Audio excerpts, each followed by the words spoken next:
A paz do Senhor, meus irmãos, estamos aqui mais uma vez para aprendermos da Palavra de Deus na nossa escola dominical. Quem vos fala é o presbítero Florival, também sou professor, e seja bem-vindo ao canal, você que é professor, você que é aluno, você que gosta de aprender a Palavra de Deus. Nessa oportunidade que Deus nos concede, nós vamos estudar a lição 8.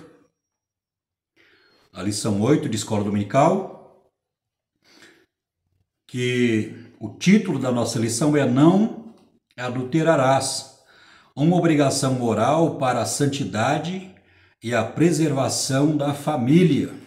Glória a Deus! Aqui nós vamos aprender muitas lições importantes para a edificação da nossa vida espiritual. Aqui no texto de referência, está lá em Deuteronômio, no capítulo 22. Deuteronômio, capítulo 22. Então vamos ler aqui a palavra de Deus, que é o texto de referência. Quando o homem for achado deitado com uma mulher casada, com o marido, então ambos morrerão. O homem que se deitou com a mulher, e a mulher assim tirará o mal de Israel.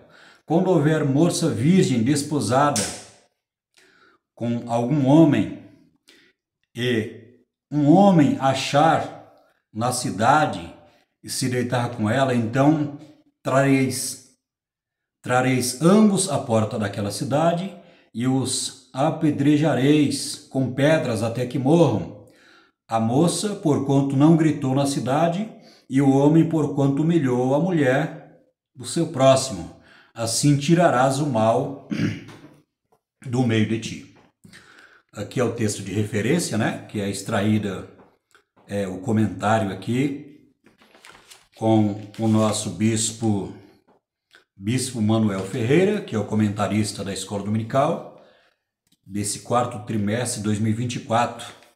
Então aqui ele dividiu aqui o estudo em 3 tópicos. O primeiro tópico é aspectos do 7º mandamento.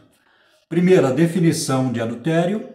Nós vamos falar aqui, né, sobre o que significa adultério, a palavra, ou seja, na gramática, né?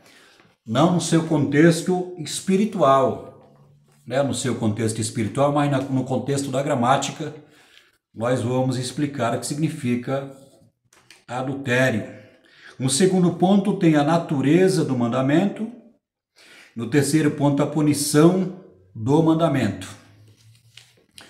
Já aqui no segundo tópico, nós temos as abordagens de Jesus acerca do adultério. Primeiro, o adultério não acontece por acaso.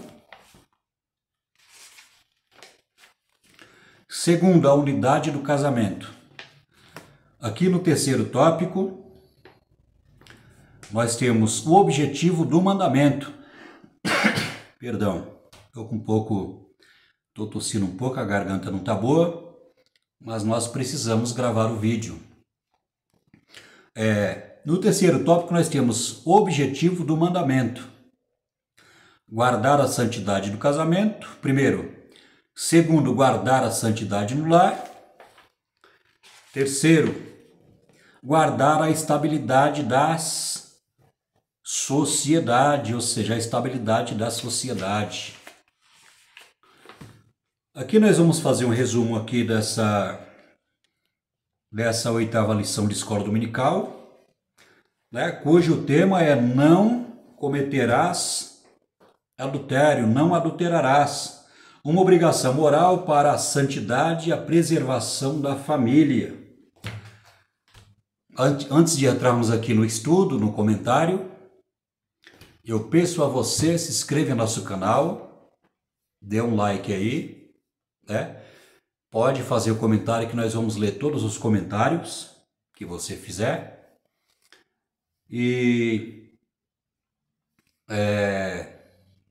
Então é isso, né? Se inscreve no nosso canal. Lembrei, ia falar coisa agora, acabei esquecendo, lembrei agora. 85% das pessoas que vê os nossos vídeos não se inscrevem no nosso canal, não são inscritas em nosso canal. Por exemplo, eu tenho um vídeo aqui que tem 1.100 pessoas que assistir os vídeos. Mas quando a gente vai ver aí, 85% das pessoas não são inscritas em nosso canal. Então, meu amigo, eu peço a sua ajuda. Você que gosta de aprender a palavra de Deus, é importante para o nosso crescimento espiritual.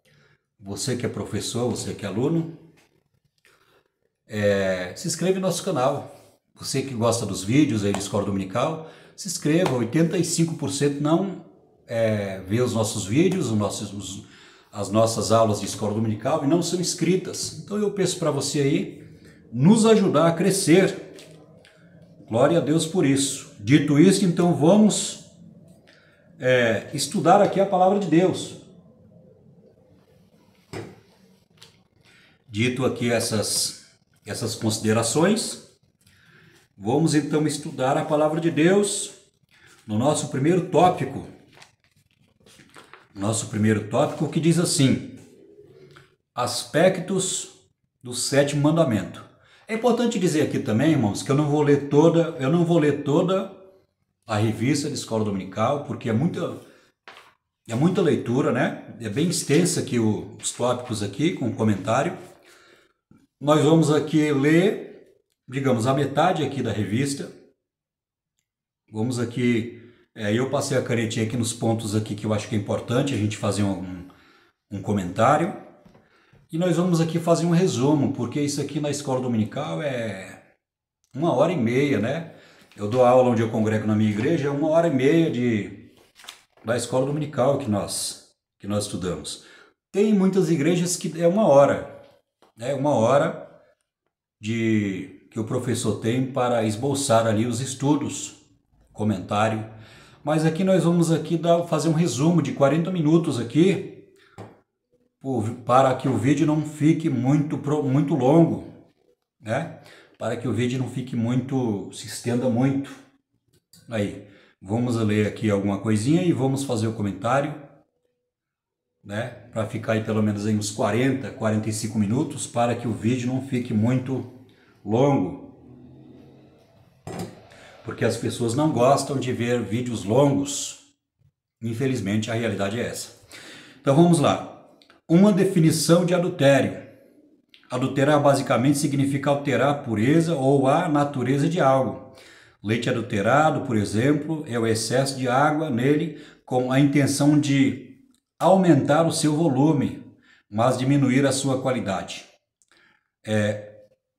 Adultério é falsificar algo original. Aqui o bispo Samuel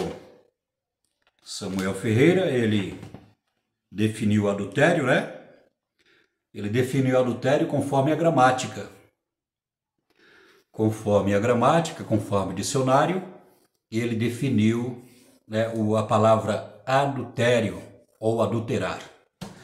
Mas nós podemos aqui dar um exemplo muito claro que acontece até no nosso dia a dia. Quem nunca ouviu falar de combustível adulterado, né?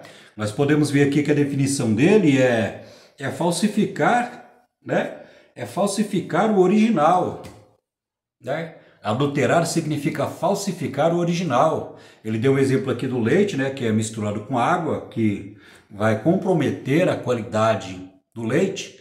Mas nós podemos também falar sobre a gasolina adulterada. Nós vamos ver que de acordo com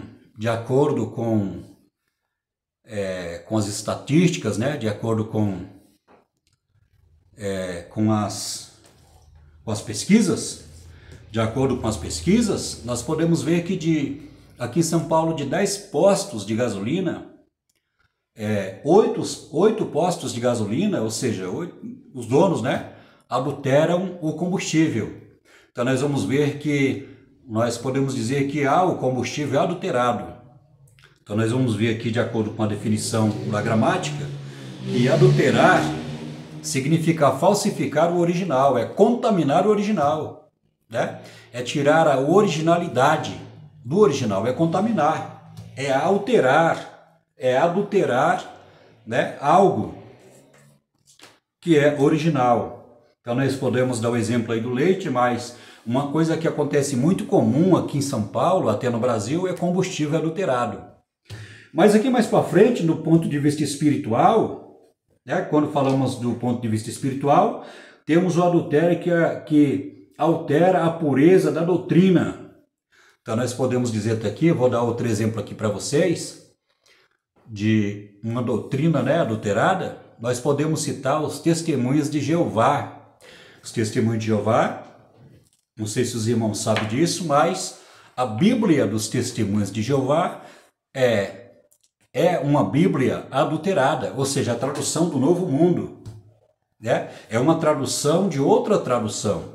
Ou seja, eles pegaram uma Bíblia que foi traduzida pelo pastor João Ferreira de Almeida, no século XVI, e eles adulteraram aquelas partes, aquele texto na Bíblia que fala a respeito da divindade de Jesus Cristo ou da divindade do Espírito Santo. Porque os testemunhos de Jeová, eles não acreditam na terceira pessoa da Trindade. Eles não acreditam na existência do Espírito Santo, na realidade do Espírito Santo como Deus, né? E como pessoa. Então, naquele texto que a palavra de Deus fala sobre o Espírito Santo, eles colocam como uma força, né? Ou como poder de Deus, ou como influência, ou como poder de Deus, né? Ou como uma força ou uma influência que eles colocam lá naquele texto.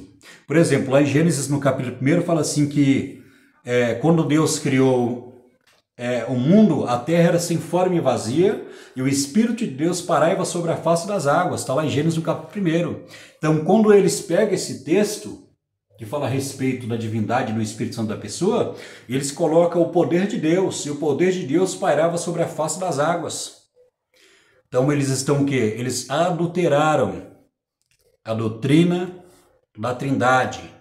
Jesus, para os testemunhos de Jeová, é um anjo, né? Reduz Jesus é reduzido, é diminuído ao anjo que né? Os anjos são criaturas de Deus. Então nós podemos ver que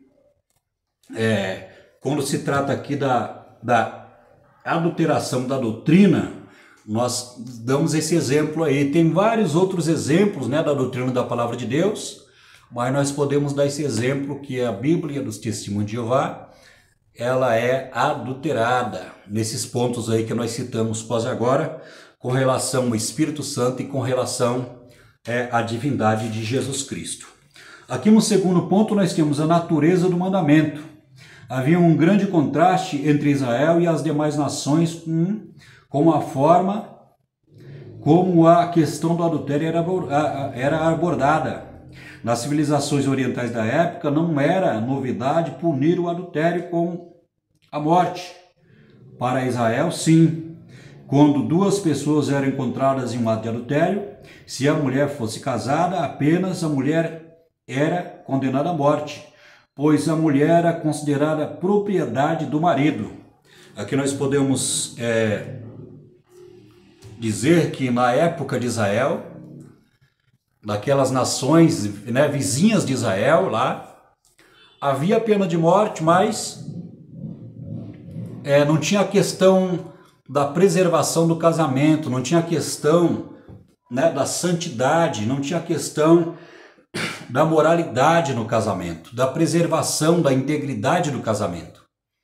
Mas nós podemos dizer, de acordo com o comentário do pastor Samuel, do bispo Samuel Ferreira, que as outras nações puniam a mulher, quando a mulher era flagrada em adultério, né, só ela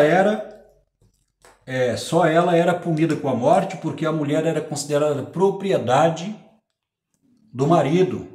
E nós podemos ver que hoje em dia não é diferente.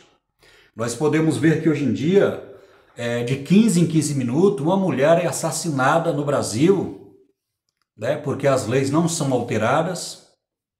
As leis não são alteradas, tem a medida protetiva, mas ela é um paliativo, ela não resolve o problema da criminalidade. Então nós podemos dizer que tem homens, não na igreja, mas no mundo que nós vivemos. Na nossa sociedade tem homens que casam com a mulher, eles colocam na cabeça deles que eles são dono da mulher. E quando a mulher fala que vai divorciar, que não quer mais ficar junto, eles acabam tirando a vida dessa mulher. Então nós podemos ver que essa Lei Maria da Penha, né, a medida protetiva, ela não está surtindo efeito, né, de responsabilizar, né, diante da lei, de criminalizar aquela pessoa que cometeu, né, esse crime. Aí, nós podemos dizer que a medida protetiva, ela não está surtindo efeito em nossa sociedade. Então nós podemos dizer que na sociedade, naquelas nações que existiam na época, né, nos tempos de Israel, era a mesma coisa. Os homens poderiam trair as suas mulheres e ficavam sem culpa. Mas quando a mulher traía o marido, ela era condenada à morte pela lei lá daquela nação, né, pela lei, pela aquela lei secular daquela nação. Essa mulher era punida com a morte. Mas nós podemos dizer que Israel era diferente. No texto que nós lemos, tanto o homem quanto a mulher, pego no flagrante do adultério, pelo depoimento de 2 ou 3 testemunhas, Jesus falou que toda a verdade é estabelecida lá. Então nós podemos dizer que quando isso acontecia, tanto a mulher quanto o homem, eles eram condenados à morte na porta da cidade, eles eram apedrejados. Então nós podemos ver que para o adultério, na lei de Moisés, ou no Antigo Testamento, na lei, tanto o homem quanto a mulher eram apedrejados, eram condenados à pena de morte. No terceiro ponto aqui, na punição do mandamento.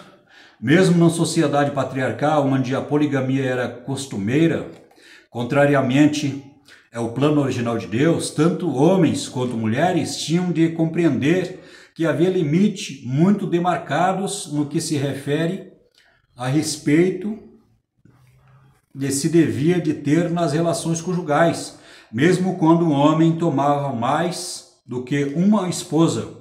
Com isso se controlava a promiscuidade sexual. Os relacionamentos só eram permitidos no contexto do casamento. Nós podemos dizer que este negócio de poligamia, ou seja, o homem era casado, ele, nos costumes, né, de Abraão, nós podemos ver isso na vida de Abraão, que Abraão ele era casado com Sara, que era sua esposa e também era meia-irmã. Né? Nós podemos ver também a poligamia também, no caso de Jacó, que ele teve 4 esposas, mas o plano original de Deus, quando Deus criou, era que o homem deixasse a sua mulher e unir-se a sua mulher, o seu pai e sua mãe, unir-se a sua mulher, e os dois seriam uma só carne, né? A palavra de Deus diz isso. Então o casamento é de uma só mulher. Então a poligamia na época de Abraão, de acordo com aqueles costumes, né, acontecia a poligamia. Mas o plano original de Deus é um só homem e uma só mulher. Né? Jesus falou assim: portanto deixará o homem seu pai e sua mãe e unir-se a sua mulher, e os dois serão uma só carne. Não 2, mas uma só carne. Então nós podemos dizer que o plano original de Deus não é a poligamia, não é o adultério, mas sim o casamento entre o homem e uma mulher. Né? Essa é a base da família, né, que Deus ele constituiu o casamento. Então nós podemos dizer que Deus, ele fala na sua palavra: não cometerás adultério, porque o adultério, né, ele mancha, ele destrói realmente o relacionamento no casamento. Ele é uma quebra de aliança, né, a traição, o adultério que a pessoa pratica. Nós vamos ver aqui mais para frente aqui que o adultério não é só o ato consumado, ou seja, a relação sexual de um homem casado com outra mulher. Então nós podemos ver que aqui na frente nós vamos aprender que Jesus ele falou com relação, né, o coração do homem pecaminoso, a maldade, né, a contaminação do coração do ser humano. Ou seja, Jesus ele ampliou, né, a questão do adultério, porque Jesus falou assim, aquele que olhar para uma mulher, está lá em Mateus capítulo 6, né, do Sermão do Monte, que Jesus fala, aquele que olhar para uma mulher e cobiçar no seu coração, já adulterou com ela.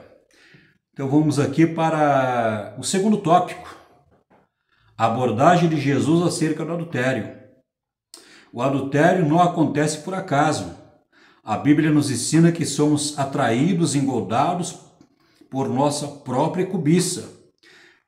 Jesus amplia o mandamento ao afirmar que ao haver o desejo de cobiça no coração, o adultério já aconteceu. Está lá em Mateus 5, 28. A ação do adultério surge primeiro no coração, no seio de um coração adúltero.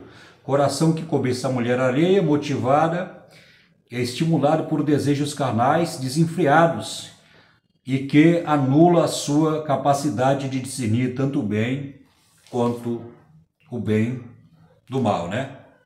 Discernir o bem do mal. Então nós podemos dizer que lá em Tiago, capítulo 1, versículo 14 e 15, a palavra de Deus diz assim que Deus, ele não é tentado e ele mesmo não pode ser tentado pelo mal. Né? Tiago, falando com relação ao pecado, ele falou assim, mas cada um é tentado, né, pela sua própria concupiscência, ou seja, pela sua própria cobiça. E o pecado, né, o desejo realizado no coração, ele fala que gera, e o pecado, uma vez concebido, ele gera morte.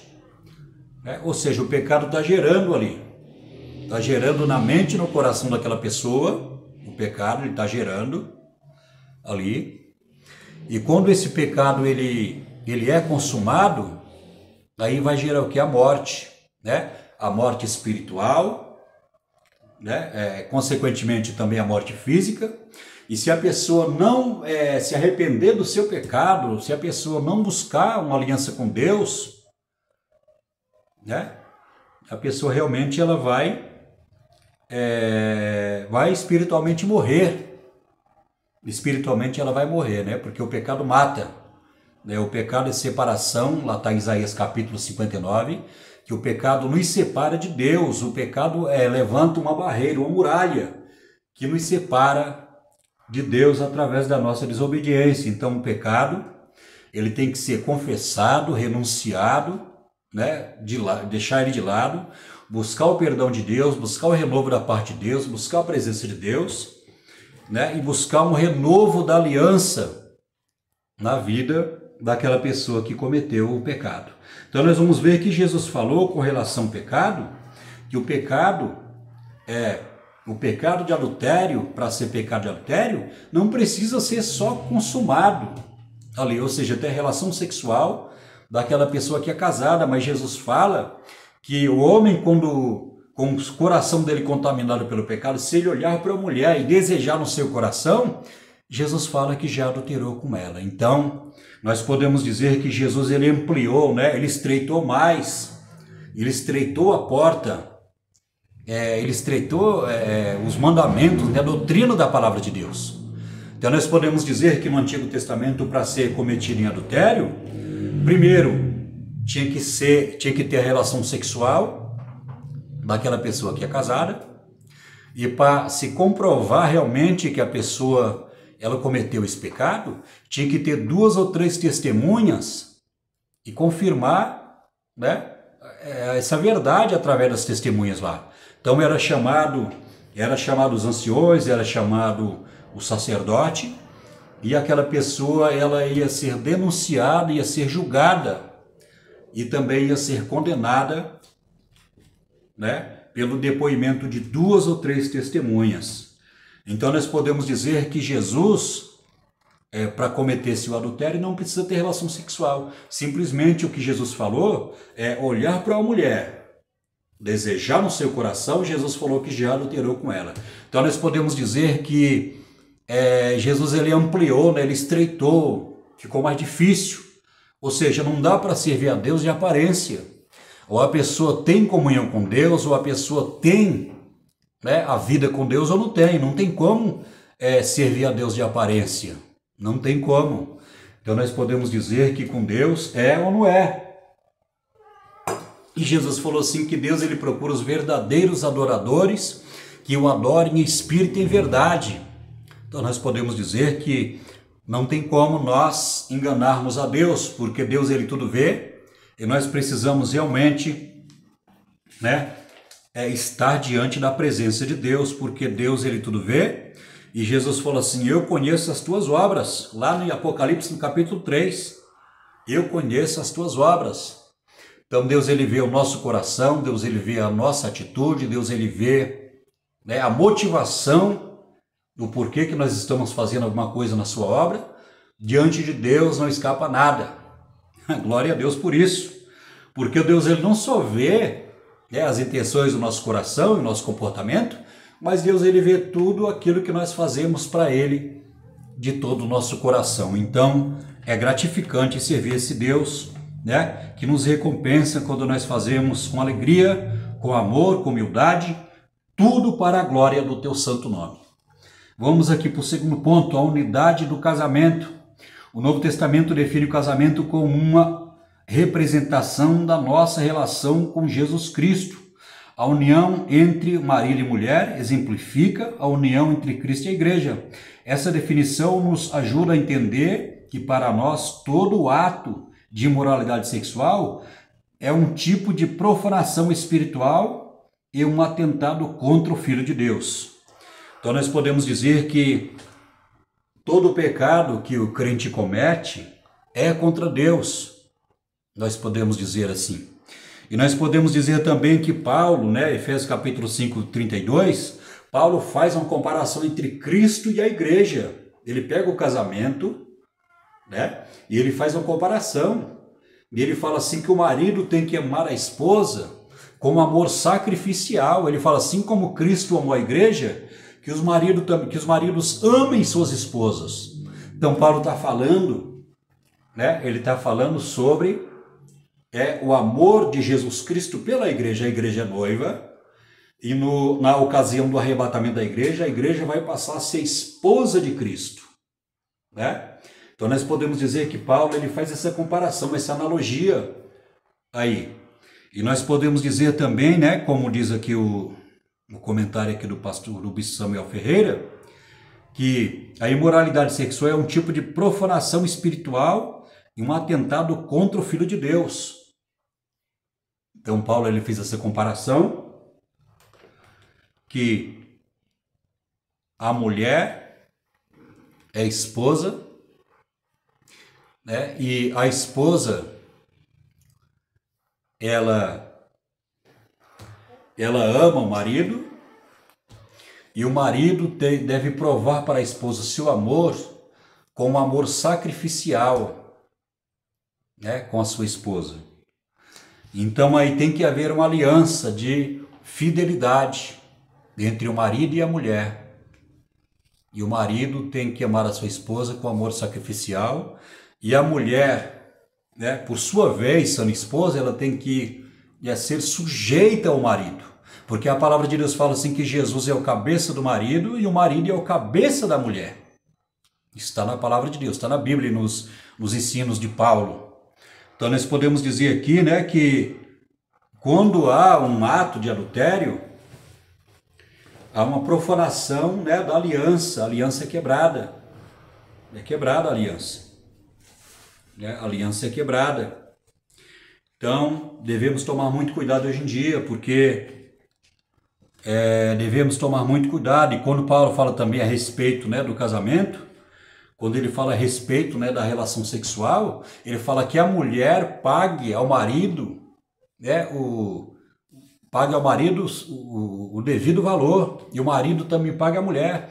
E ele fala sobre, sobre a relação sexual, que tem que haver isso, tem que haver o casamento, tem que haver a relação sexual, porque Paulo fala a respeito da prostituição. Ou seja, ele fala assim, é melhor casar do que abrasar, do que lançar em brasas. Então nós podemos dizer que a pessoa, ela tem né? A relação sexual, o sexo, essa vontade sexual é inerente, ou seja, está ligada à natureza do ser humano, porque foi para isso que Deus criou o ser humano, né? Para procriar, né? Para que o homem tenha a sua mulher e a mulher tenha o seu marido diante da sociedade. E o objetivo disso aí é fugir da prostituição. Então nós vamos ver que nós vivemos em um mundo em que as pessoas não querem compromisso no casamento. As pessoas não querem se casar porque acham que o casamento dá trabalho, acham que o casamento é sofrimento e prefere ficar na promiscuidade, prefere ficar na prostituição. Lá em Hebreus, no capítulo 13, o escritor fala assim que venerado seja o matrimônio, né? Que o leito seja sem mácula, sem mancha. E ele fala assim, contra os adúlteros e os prostitutos, Deus as julgará. Então nós podemos dizer que tem que haver sim, né? Tem que haver sim no casamento a mulher que pague ao marido, né, o seu devido valor, quando se fala sobre na relação sexual, e que o marido também pague a mulher, porque se o homem não satisfaz a sua esposa no seu casamento, ele está abrindo uma brecha para que haja infidelidade conjugal. Então, a palavra de Deus explica muito sobre isso aí, né? Porque o sexo ele é inerente à nossa natureza. Paulo fala assim, por causa da prostituição, o homem tem que se casar e ter a sua mulher, e a mulher ter seu marido, né? E ter uma aliança com Deus, para que Deus possa abençoar o matrimônio. Vamos aqui para o terceiro ponto. Zelando pelo matrimônio. Deus criou o casamento e o sacramentou para que a união não fosse somente de pensamentos, mas também de corpos. A Bíblia Sagrada refere-se a essa união como coabitar, ou seja, a convivência harmoniosa entre o casal, especialmente no relacionamento íntimo conjugal, sendo uma bênção para o casamento dignificado por Deus, digno de honra entre todos seja o matrimônio, bem como o leito conjugal que deve ser preservado puro, pois Deus julgará os imorais e os adúlteros.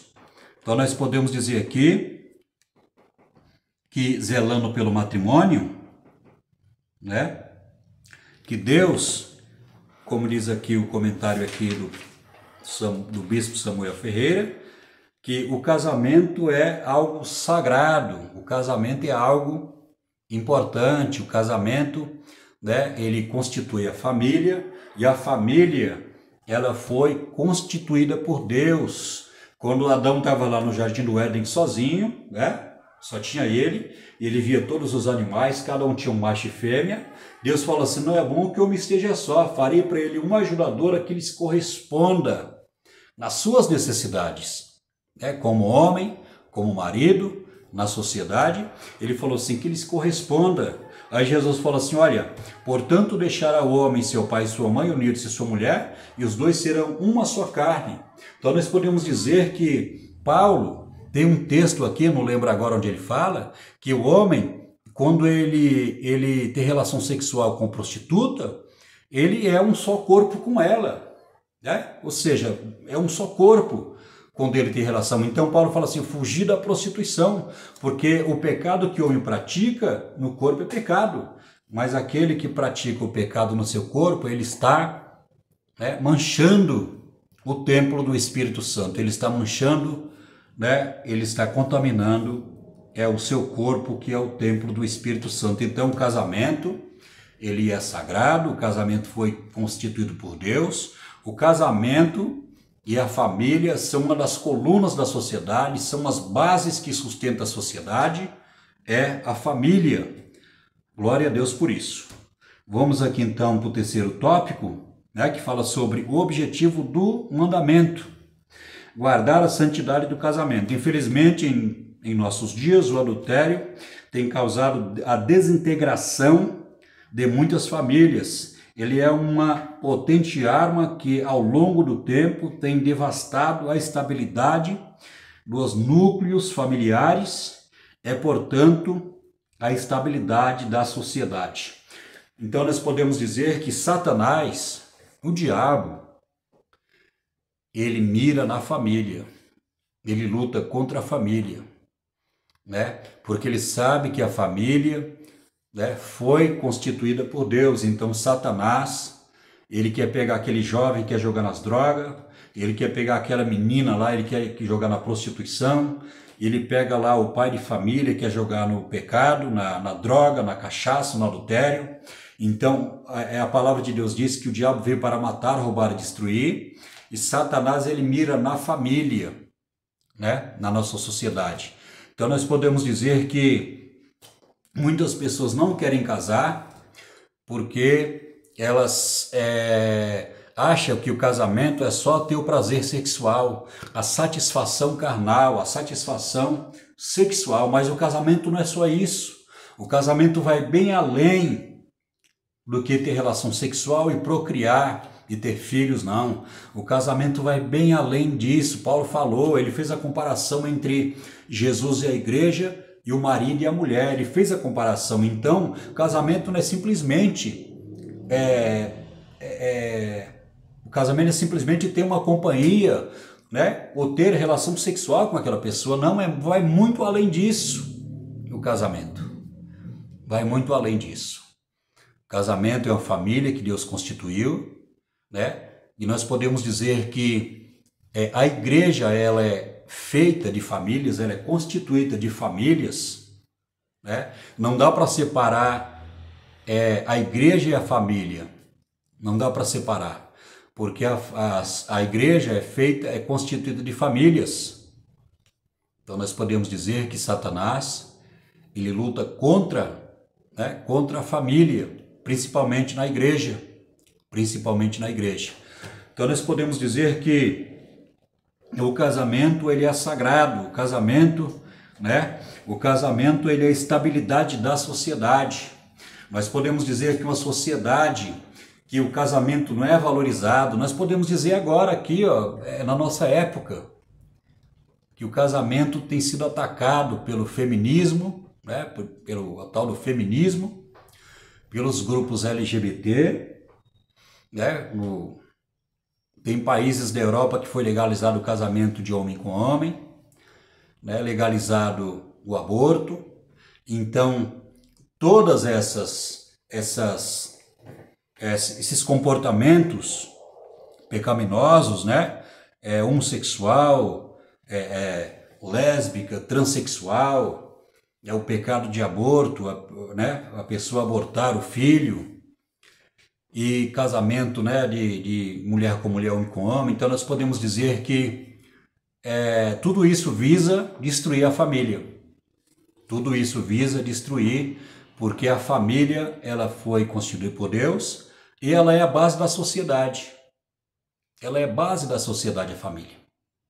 Quando a família vai bem, né, a sociedade também vai bem, porque a sociedade, a família, ela é uma das colunas da sociedade. A família, o Estado, né, a igreja, a família, o Estado são as colunas da sociedade.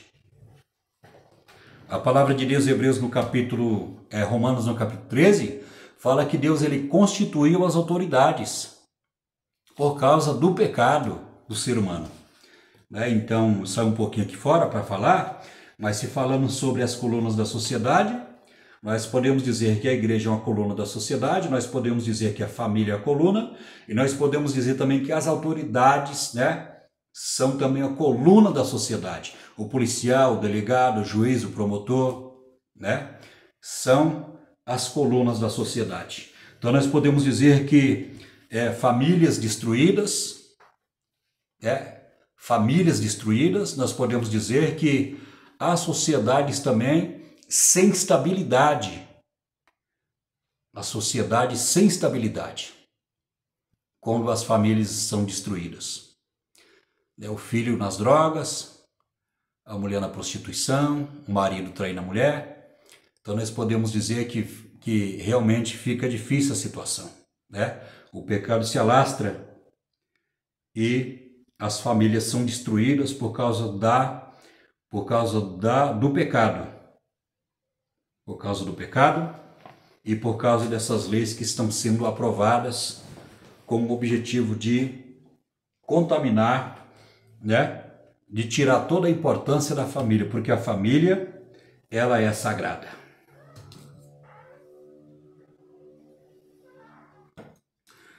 Segundo ponto, guardar a santidade do lar. Os lares baseados no enfoque bíblico são a unidade básica da sociedade e o baluarte que fortalece as nações. Um lar estável tem um efeito profundo nos filhos. Lares estáveis, baseados na palavra de Deus, geralmente, porque há exceções, resultarão em filhos e filhas fortes, entes produtivos e úteis para os propósitos mais elevados de uma sociedade. Aqui nós vamos ver aqui no segundo tópico, no segundo ponto, né? Guardar a santidade no lar. Então nós vamos ver de que maneira que o lar cristão, ele é resguardado, ele é protegido por Deus. Através da oração dos pais, através da educação e através dos ensinos da palavra de Deus. A palavra de Deus diz assim, olha, ensina o menino no caminho que deve andar para que crescer não se desvie dele. Ensina o menino no caminho que ele deve andar.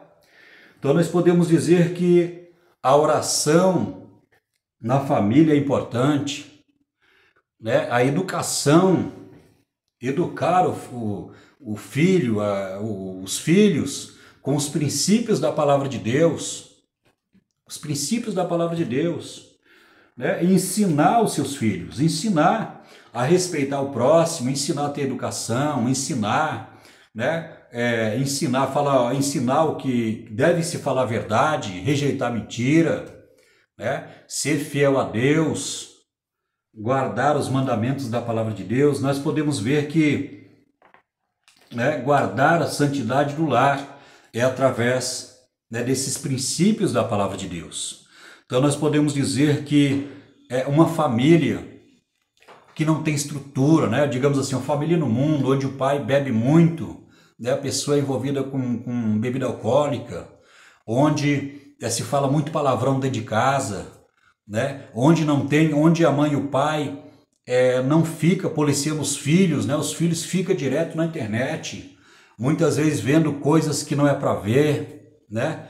Vendo coisas aí que pode influenciar a sua vida aí na imoralidade, no pecado. Então nós podemos ver que famílias desestruturadas, onde se fala muito palavrão, onde a pessoa usa droga, onde os filhos não são ensinados, né, a ter educação, né, a falar sobre os princípios, né, com relação à mentira, com aquilo que é certo, respeitar o próximo, né, os valores ali da pessoa trabalhar, da pessoa, a importância daquela criança estudar.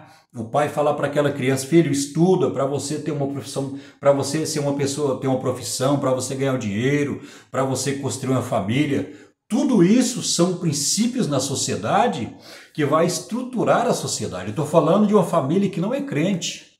Não estou falando de uma família aqui que serve a Deus. Estou falando de uma família que tem que observar esses princípios, né? Educar a criança. Educar a criança. E quando se fala dessa família na igreja, né, família estruturada, família que ora, família que ensina a criança, né, a importância de ter comunhão com Deus, né, a importância de orar, a importância, né, de estar na presença de Deus para ter uma vida abençoada em todas as áreas. Então é isso. Chegamos aqui no final. Eu vou ler aqui o terceiro ponto, né? É o terceiro tópico aqui. O objetivo do mandamento. Primeiro, guardar a santidade do casamento. Eu já falei sobre isso aí. Infelizmente, em nossos dias, o adultério que tem causado a desintegração de muitas famílias. Guardar a santidade do casamento, guardar a santidade no lar, né? Quando se fala guardar a santidade no lar aqui, está falando sobre, né, o compromisso que a família tem com a palavra de Deus. Quando se fala de santidade, né, todos aprenderem a palavra de Deus, né, e ter uma vida santa através da oração, através do estudo bíblico, né, através do santo temor que a pessoa tem. Não só o marido e a mulher, mas também os seus filhos, né, ou seja, a sua família, né, sendo guardada no lar através de ter comunhão com Deus. Ou seja, através da oração e do estudo sistemático da palavra de Deus. Aqui no terceiro ponto, né, guardar a estabilidade da sociedade. As famílias fortes produzem cidadãos estáveis e isso fortalece a sociedade. Está lá em Salmo 127. A sociedade atual tem sido atacada pelo flagelo da perversão sexual, que é consumida em todos os níveis, música, cinema, televisão e leitura. Então nós podemos ver que os filmes que as pessoas, que são feitos em Hollywood, que são produzidos em Hollywood, a maioria dos filmes tem violência, né? Tem violência, tem uso de droga, tem sensualidade, né? Tem muitos filmes que têm sexo. Então nós podemos ver que guardar a estabilidade da sociedade, então nós podemos dizer que tudo isso está no mundo, né? Tudo isso aí que eu falei agora, redes sociais, nós devemos tomar muito cuidado com as redes sociais, devemos tomar muito cuidado, devemos buscar Deus, orar a Deus, porque as redes sociais é uma bênção quando você usa. Eu estou usando aqui agora a rede social. A rede social é uma bênção quando você usa ela com sabedoria, com temor de Deus, né? Para que o reino de Deus possa ser proliferado, possa ser propagado através da palavra de Deus. É uma bênção, né? Mas se a pessoa não tem comunhão com Deus, se a pessoa não tem compromisso com Deus, ela pode se contaminar, ela pode se perder, né, nas redes sociais e também, né, nos filmes que acontecem, né? Hoje em dia tem vários aplicativos de filmes, então nós devemos ocupar a nossa vida, né, com as coisas de Deus, com o estudo da palavra de Deus, né? Fazendo assim, né, nós teremos na sociedade famílias que têm estabilidade, famílias que têm princípios da palavra de Deus, de famílias que são abençoadas, né, sabendo usar, né, tudo isso que a tecnologia nos proporciona, mas usar isso com sabedoria, com temor de Deus, santidade, para que o nome de Deus seja glorificado em nossa vida. Que Deus abençoe você que chegou aqui até no final desse vídeo. Já estou com 48 minutos. Falei que eu ia até 45, mas passei um pouco. Que Deus abençoe você. Na próxima lição nós estaremos falando sobre a lição 9, não furtarás, estabelecendo um princípio moral e ético essencial para a convivência social. Espero você na próxima lição, né? É bom lembrar aos irmãos que 80%, 85% de todas as pessoas que vêem os nossos vídeos, elas não são inscritas no canal, né? E só 15% das pessoas, dos irmãos que vêem os nossos vídeos são inscritos no canal. Então, eu peço a você, inscreva no canal, deixe o seu joinha, pode fazer o comentário, estamos aqui para aprender, porque, né, nós não sabemos tudo. Pode fazer o comentário para nós aí melhorarmos aí, aceitamos as críticas construtivas para nós melhorarmos aí a nossa maneira de ensinar a palavra de Deus. E você pode mandar aí o seu comentário, pode fazer que nós vamos ler todos os comentários. Então se inscreve no nosso canal, eu espero você no próximo vídeo. Que Deus abençoe a sua vida, que Deus abençoe a sua família, que Deus abençoe o seu pastor, que Deus abençoe a sua igreja. Eu fico por aqui e eu espero você no próximo vídeo. Um abraço para você do presbítero Florival.